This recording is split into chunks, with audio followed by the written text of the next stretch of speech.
7월 5일 큐티 방송입니다. 기도로 나아갑시다. 고마우신 하나님 감사합니다. 오늘도 복된 하루를 허락하여 주시고 말씀 묵상의 자리에 나오게 하시니 감사합니다. 사도행전을 묵상하는 가운데 성령의 능력을 배우게 하시고 성령의 인도하심을 바라보게 하시며 소망하게 하여 주시옵소서. 오늘도 말씀 가운데 역사하시기를 원하오며 예수님의 이름으로 기도합니다. 아멘. 오늘 묵상할 말씀은 사도행전 2장 22절로 36절입니다. 이스라엘 사람들아, 이 말을 들으라. 너희도 아는 바와 같이 하나님께서 나사렛 예수로 큰 권능과 기사와 표적을 너희 가운데서 베푸사 너희 앞에서 그를 증언하셨느니라. 그가 하나님께서 정하신 뜻과 미리 아신 대로 내준 바 되었거늘 너희가 법 없는 자들의 손을 빌려 못 박아 죽였으나 하나님께서 그를 사망의 고통에서 풀어 살리셨으니 이는 그가 사망에 매여 있을 수 없었음이라. 다윗이 그를 가리켜 이르되 내가 항상 내 앞에 계신 주를 배웠으며 나로 요동하지 않게 하기 위하여 그가 내 우편에 계시도다. 그러므로 내 마음이 기뻐하였고 내 혀도 즐거워하였으며 육체도 희망에 거하리니 이는 내 영혼을 음부에 버리지 아니하시며 주의 거룩한 자로 썩음을 당하지 않게 하실 것이미로다. 주께서 생명의 길을 내게 보이셨으니 주 앞에서 내게 기쁨이 충만하게 하시리로다 하였으므로 형제들아, 내가 조상 다윗에 대하여 담대히 말할 수 있노니 다윗이 죽어 장사되어 그 묘가 오늘까지 우리 중에 있도다. 그는 선지자라. 하나님이 이미 맹세하사 그 자손 중에서 한 사람을 그 위에 앉게 하리라 하심을 알고 미리 본고로 그리스도의 부활을 말하되 그가 음부에 버림이 되지 않고 그의 육신이 썩음을 당하지 아니하시리라 하더니 이 예수를 하나님이 살리신지라. 우리가 다 이 일의 증인이로다. 하나님이 오른손으로 예수를 높이심에 그가 약속하신 성령을 아버지께 받아서 너희가 보고 듣는 이것을 부어 주셨느니라.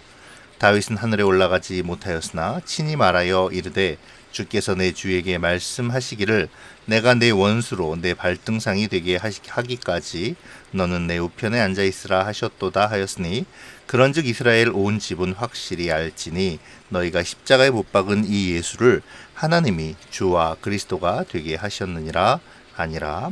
아멘.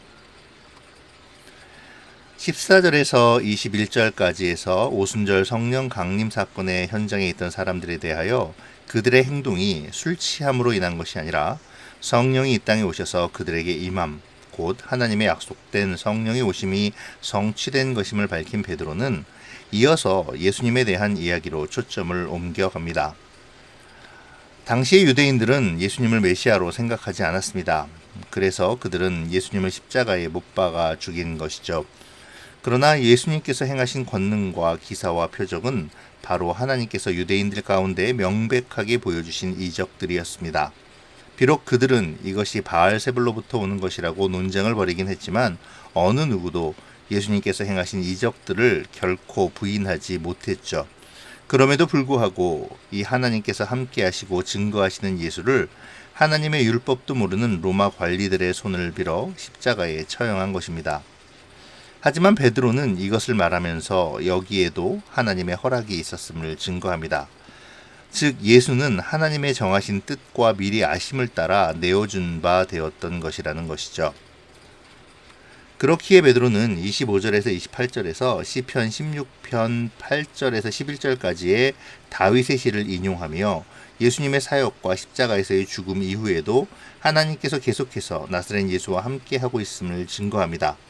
사망으로부터의 예수의 노임, 즉 예수의 부활 역시 하나님께로부터 말미암은 것이라는 점을 유대인이 가장 존경하며 자부심을 갖는 다윗의 말을 인용하여 주장하는 것이죠. 특별히 베드로는 이 시편을 인용하며 다윗 자신이 이미 죽어서 무덤에 있기 때문에 이 고백의 나는 죽은 다윗이 아니라 장차 다윗 자신의 뒤를 이어 나타나야 할 예언된 후손으로서의 메시아, 곧 예수 그리스도임을 선언하고 있죠. 계속해서 베드로는 그 다윗이 성령의 감동으로 예언한 선지자였음을 밝힙니다. 그러면서 하나님께서 다윗의 자손 중에서 장차 메시아가 오리라고 그에게 약속하심을 미리 알고 또 신뢰함으로 다윗이 그리스도의 부활을 미리 보고 그리스도께서 사망 권세에 매이지도 않으며 몸이 썩지 않고 부활할 것을 말했다고 함으로써 그리스도의 부활이 이미 다윗으로부터 예언되었던 하나님의 계획임을 강조하죠. 결국 그리스도를 죽음에서 살리신 분은 하나님이십니다. 하나님은 오래전부터 그리스도의 죽음과 부활을 계획하셨고 선지자를 통하여 알려주셨죠. 그리고 하나님의 기쁘신 뜻대로 그리스도께서는 음부에서 부활하셨습니다. 베드로는 이 사실에 대하여 자신들의 증인이라고 말하므로 그리스도의 부활을 하나님께서 이루시는 실제의 역사임을 강조하고 있습니다. 33절에서 베드로는 승천하셔서 하나님의 보좌 우편에 앉아 계신, 즉 여호와 하나님과 동등한 권세를 누리고 계시는 예수님께서 오순절에 강림한 성령을 보내주셨다라고 주장합니다. 구약의 하나님께서 자신의 뜻과 계획을 이루기 위해 자신이 원하는 사람들에게 하나님의 영을 보내었던 것처럼 이제 부활 승천하신 예수님께서 자신의 죽음과 부활을 증거할 제자들과 모든 하나님의 백성들에게 성령을 선물로 보내어 주신다는 것이죠. 베드로가 이렇게 이야기하는 것은 다시 한번 자신들에게 나타난 현상이 술 취함과 같은 경박스러운 것에 대한 결과가 아니라 그리스도 예수께서 보내신 성령의 거룩한 역사에 의한 것임을 강조하는 것인데요. 이러한 점을 분명히 하면서 성령을 보내신 그리스도가 누구신지에 대하여 계속 이야기를 이어가고 있는 것이죠. 베드로는 이제 35절에서 예수님의 부활에 이어 예수님의 승천에 대하여 다윗의 또 다른 시편 구절인 시편 110편 1절을 인용함으로 증거합니다. 이 구절은 다윗의 후손으로 이 땅에 오신 예수님의 혈통적인 족보를 넘어서서 부활하시고 이제 승천하신 예수님께서 실제로 다윗의 주가 되시는 분이심을 설명하는 것입니다. 이것은 누가복음 20장 41절로 44절, 마가복음 12장 35절로 37절에서 예수님 자신이 친히 주장하시는 것이기도 하죠. 즉 베드로는 이 구절을 통해 예수님의 승천과 예수님의 주되심을 확실히 증거하고 있는 것입니다. 그러면 베드로는 왜 이렇게 구약을 인용하여 예수님의 메시아됨을 선언하고 있는 것일까요? 베드로는 그리스도의 죽음이 구약에서 예언된 하나님의 말씀의 성취임을 강조하고 있는 것입니다. 유대인들에게 있어서 십자가에 달려 돌아가신 메시아란 상상조차 할 수 없는 일입니다.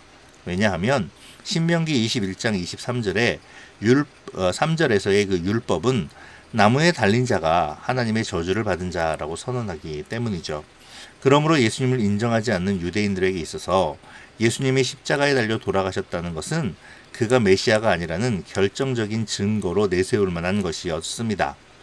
그렇기에 베드로는 구약의 인용, 특별히 그들이 존경하는 다윗의 시편을 인용함으로 예수의 메시아 되심이 단순히 예수님의 주장이나 그를 따랐던 사도들의 일방적인 주장이 아닌 말씀에 예언된 하나님의 섭리 속에 하나님의 언약의 성취라고 주장하는 것이죠. 베드로는 마지막 절에서 이 사실을 확실하게 강조합니다. 자신의 구약 인용들을 통해 자신이 무엇을 선포하고자 하는 것임을 다시 한번 분명하게 매듭짓죠. 그런즉 이스라엘 온 집은 확실히 알지니 너희가 십자가에 못 박은 이 예수를 하나님이 주와 그리스도가 되게 하셨느니라. 여기서 예수께서 주와 그리스도가 되셨다라는 것은 예수께서 주와 그리스도가 되심을 그분의 부활과 승천으로 하나님께서 확실히 알게 하셨다라는 것을 의미하는데요. 이것은 그리스도의 십자가의 죽음이 부끄러운 것이 아님을 분명히 알려주는 것이기도 합니다. 예수님은 부활하실 것이고 그 어떤 방해 세력도 그를 올가매두지 못할 것이라는 선언이기도 하죠. 그리스도께서는 사망의 권세를 이기시고 부활하셨으며 그 부활의 승리를 우리에게 주셨습니다. 그러므로 그리스도의 부활은 그분의 승리와 다시 사심뿐이 아니라 우리의 승리와 부활에 대한 소망을 갖게 하죠. 우리는 부활의 소망을 가지고 사는 사람들입니다. 부활하신 주님과 동행하며 그분의 능력을 힘입어 부활의 자리로 나아가는 사람들이죠. 오늘 베드로의 설교는 그리스도를 멸시하고 믿지 않는 사람들에게는 두렵고 떨리는 말씀이겠지만 주님과 동행하는 우리에게는 소망의 말씀입니다. 구약에서 예언되고 예수님으로 성취된 그 하나님의 약속과 섭리는 이제 우리를 향해 있기 때문이죠. 그렇기에 32절의 말씀처럼 우리는 부활의 증인으로 살아가야 합니다. 우리가 부활의 증인이 되어야 하는 것이죠. 말씀과 기도로 증인의 삶을 준비하며 그리스도의 십자가의 대속과 부활의 승리를 감사하시는 오늘이 되기를 바랍니다. 오늘 말씀 안에 정통 유대인들은 그리스도가 십자가에 달려 죽으심에 대하여 신명기의 율법의 말씀을 따라 예수님이 하나님께 저주를 받은 사람이라고 생각했습니다. 그러나 베드로는 그것이 잘못된 지식이자 적용임을 알려주죠. 그들 유대인들이 가장 존경하는 다윗 왕의 시편을 인용하여 그것이 하나님께서 다윗을 통해 예언하신 일이며 그 예언의 성취가 바로 예수님의 십자가의 죽으심과 부활이라고 말합니다. 똑같은 대속의 역사를 바라보고 똑같이 말씀으로 그 상황을 바라보는데 한쪽은 율법의 잣대로 예수님을 정죄하고 한쪽은 하나님의 구속사적인 관점을 가지고 예수님을 바라봅니다. 우리는 어떠해야 할까요? 말씀을 묵상하며 우리의 말씀에 대한 태도와 적용을 생각해 보면 좋겠습니다. 나는 말씀을 묵상하며 적용할 때 하나님의 뜻과 생각을 온전히 구하고 있는지요? 혹시 내 생각대로 말씀을 뜯어 맞추며 말씀대로 산다고 착각하고 있지는 않는지 점검해 보시기 바랍니다. 그리고 하나님 앞에 말씀을 바라볼 때 주님의 언약과 뜻을 올바로 분별하며 적용할 수 있기를 위해 기도하는 우리가 되면 좋겠습니다. 베드로는 오늘 본문 32절에서 우리가 증인이로다 라고 담대히 선언합니다. 당시에 예수님에 대한 적대감을 드러냈던 수많은 유대인들 앞에서 너희가 십자가에 못 박은 예수가 메시아이시자 그리스도임을 밝히는 것은 쉽지 않은 일이었겠죠. 우리는 사도행전에서의 베드로와 바울 등이 그리스도를 전하다가 당한 고난과 죽음의 위협을 이미 알고 있습니다. 그럼에도 베드로는 담대히 복음을 전하죠. 이러한 베드로의 모습은 가야바의 뜰에서 여종에게 했던 비겁한 태도와는 전혀 다른 모습입니다. 성령의 능력은 이렇게 사람을 변화시키죠. 복음에 대한 담대한 열정을 소유하게 합니다. 그저 성질만 급하고 경솔히 행동만 앞섰던 베드로를 성령께서는 변화시켜서 담대한 설교자로, 복음의 전도자로 세워주셨죠. 예수님의 말씀처럼 천국 열쇠를 소유하기에 합당한 자로 세우신 것입니다. 이처럼 성령의 능력은 우리로 하나님을 향한 열정과 열망, 복음 전파에 대한 열심을 갖게 하죠. 참다운 증인이 되도록 합니다. 증인으로 담대히 보고 들은 것, 알고 있는 것을 전하게 합니다. 오늘 나는 증인으로서의 모습을 가지고 있습니까? 증인으로서 담대히 주의 영광을 드러내고 주의 일을 해나가도록 성령의 인도하심과 도우심을 받고 있는지요? 내가 성령의 도우심으로 담대히 전해야 할 복음의 대상은 누구입니까? 성령으로 인한 변화가, 그러한 삶의 모습이 나를 통해 나타나기를 소원하고 있는지요? 잠잠히 성령의 충만한 임재를 바라고 있습니까?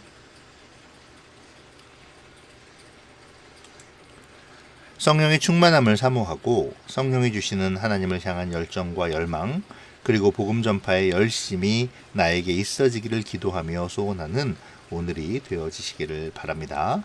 기도하겠습니다. 좋으신 하나님, 오늘 베드로의 설교의 말씀을 묵상하게 하시니 감사합니다.